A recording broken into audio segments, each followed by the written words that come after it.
I was dealing with a lot of very strange physical symptoms and seeing 20 doctors and no one really having answers for me as to why I was so exhausted, why my eyesight was going, why I had rashes. I mean, just the list of symptoms that I was experiencing pointed to autoimmunity. I had increased autoimmune markers.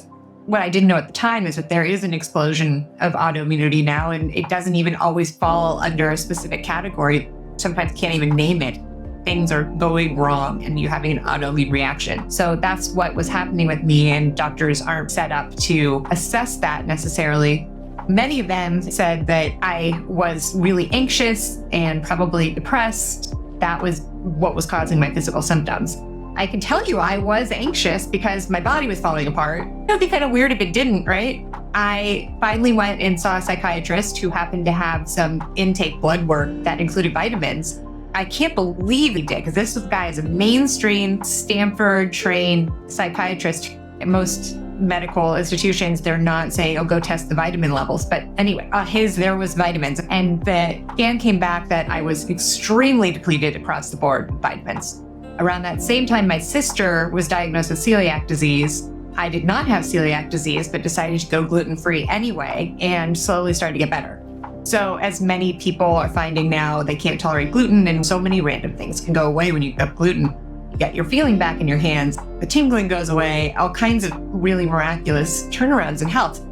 So I was like, this is strange. Why can we suddenly not tolerate gluten as a society? I went to the Columbia University.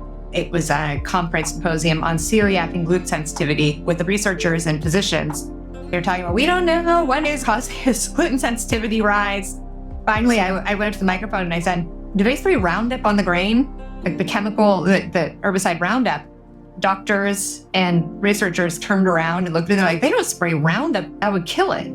And I was like, okay. I sat down and I felt kind of embarrassed, frankly.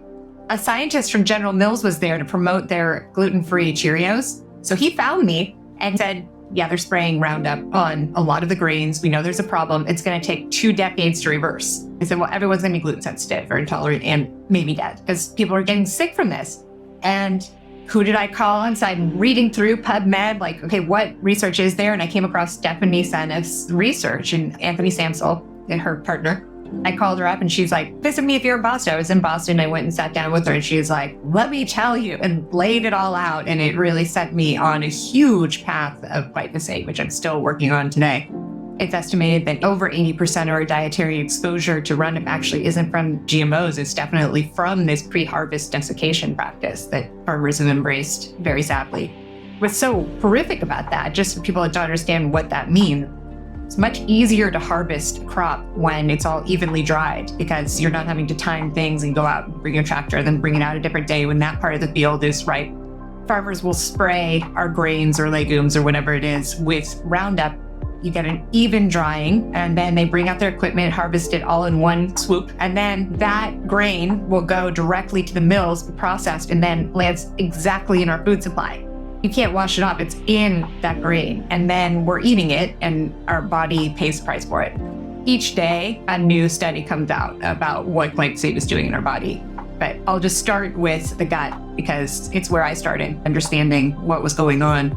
It works as an antibiotic. So when you're eating glyphosate-covered food, it goes into your biome. And very interestingly, recently discovered in the last few years that it selectively kills good gut bacteria, but not bad gut bacteria. So you can land with a huge issue with dysbiosis just simply from glyphosate alone.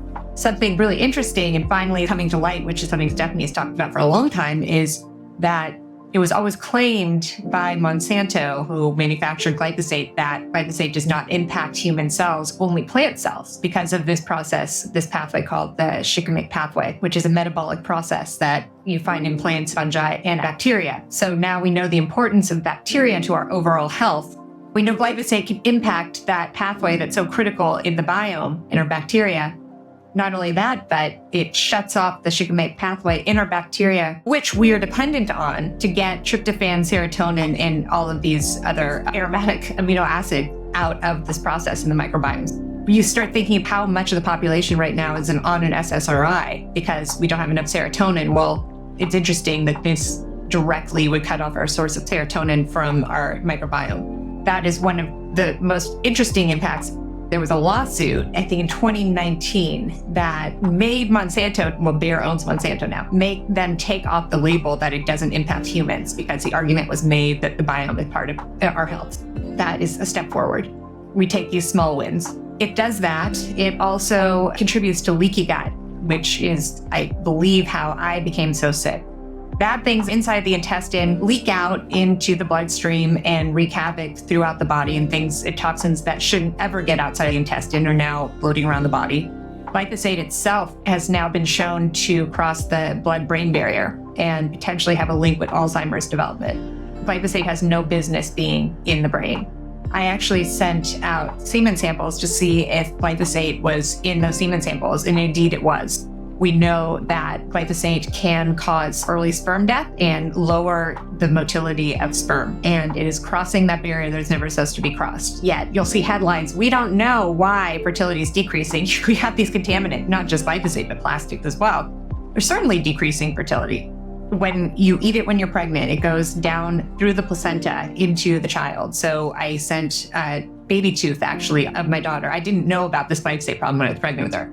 She lost her baby tooth. I sent it into the lab and it came back positive for glyphosate. So that means that who knows where else that is in her body, probably all throughout the body.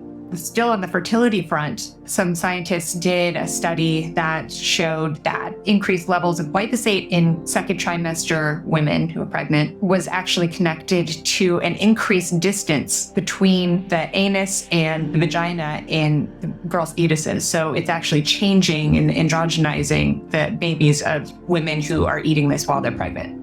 It contributes to kidney disease, liver disease, and of course, the big headliner is non-hodgkin lymphoma, which has been all the Roundup trials. It's really a huge problem. Every single day, research comes out on this as published peer-reviewed research. I've had the opportunity 2 times to go to the Office of Pesticide Programs at the EPA with a group of scientists and present, okay, this is the research that shows these things are happening, the microbiome, all of this. Each time they've called that evidence anecdotal and shut the door to discussion.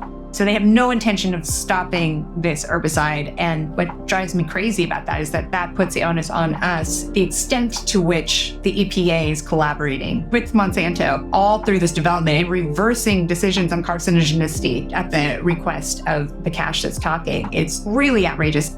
Now I have zero hope in what our government's doing for our health. Eating organically is going to get rid of most exposures, and you'll see critics that also say sometimes you do find glyphosate in organic food, which sometimes you do. I've never seen it be particularly high levels of it. That's the first and foremost thing you can do. To get organic certification, you can't use glyphosate on the farm property for 3 years because that's what the time is in general, and I think that's just a broad estimation. It stays around, unfortunately. When I was first getting into eating more healthfully, I was like, oh, this is great. This is an amazing non-GMO project. What people don't realize, if they're buying non-GMO, it definitely does not mean that glyphosate hasn't been sprayed or other pesticides. It just strictly means that there are no GMO products in it. Some of those would be high fructose corn syrup, various soys. A lot of the fillers will be GMO. You don't want to buy something that doesn't say non-GMO, but it doesn't help prevent the chemical exposures in that product. There are issues with meat and being labeled non-GMO. Chipotle ran into this a few years ago when they had a big campaign where non-GMO all of our ingredients. Well, it turned out those animals were being fed GMO grain. The animals were eating all those chemicals, and we know that they bioaccumulate, and then you're eating them. So that really didn't seem quite accurate. So now that's a big gray area. With the Dirty Dozen that EWG puts out, a lot of times it isn't glyphosate that's the issue on those fruits because you can't spray glyphosate on them or else they would die. With glyphosate, I think more of the greens. There are a lot of small brands of different foods that are popping up, and they're organic. A lot of them are trying to employ regenerative agriculture practices, which aren't necessarily organic, but it's soil healing.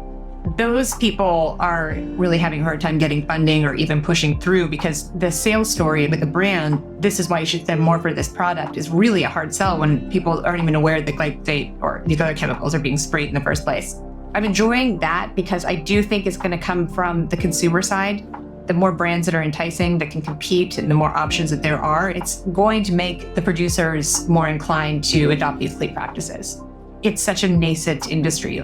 It's like a handful of companies that are really doing this. Frustratingly, there isn't this regenerative label that you might start seeing around is definitely a point of greenwashing from large companies. And small companies don't realize they're greenwashing. They might do one thing, like put some cover crops into a farm and say, well, now we're regenerative, when there's so much more to it than that. So I think empowering these consumers, both with our money and our attention, whatever we can do to support these brands, is going to be a huge thing. So that's mostly what I'm focusing on these days. I also have my eyes open for alternatives to glyphosate. What does a farmer do at that point? They don't want to go back to straight cutting and doing the more difficult way of harvest. So what are non-toxic alternatives maybe that they could use in the short term while adopting regenerative practices? I love interacting with these people that are all just trying to do the right thing, but be able to make money doing it, because that's the only way that we're going to move forward.